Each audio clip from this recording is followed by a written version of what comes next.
Well, hi everyone. I hope this finds you well wherever you might be.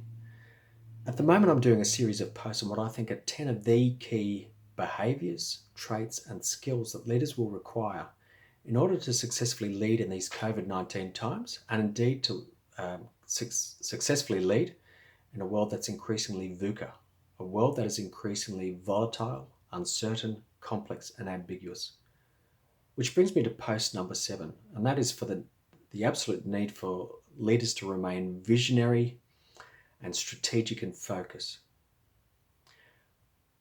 But to be able to do so, can I remind you of some of the other posts I've done that to be visionary and strategic at this point in time, there'll be occasions when you need to share leadership, when you just won't have the expertise to resolve these issues. And that's going to mean being a fantastic communicator, as well as being vulnerable and a peacemaker as well.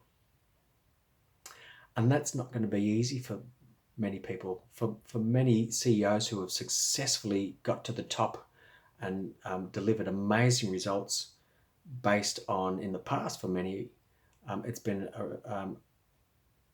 they've been able to do that by using a top-down approach, a hierarchical approach to delivery of strategy.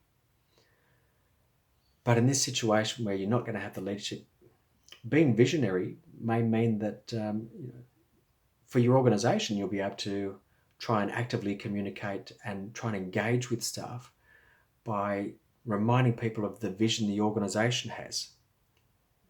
Might be a great way of engaging staff at this point in time, appreciating that you're also going to have to communicate to them about how you're managing their very reasonable fears at the moment, and that you're going to have to actively listen. So again, there's this almost tension or duality to the communication. But trying to engage key external stakeholders by communicating to them your organization's vision may not work. In that case, you might need to have in place a shared vision, and you'll need to get that up and running as soon as possible if you don't already have one. And that might even mean just quickly talking to some of your key stakeholders via video conference or phone, and trying to get a sense of what they value and what the future looks like for them. Because that might actually be incredibly important within the next 6 months, but also through time. You might find that those sorts of shared visions might already be in place through your organization's sustainability programs if you have a really proactive and strategic one.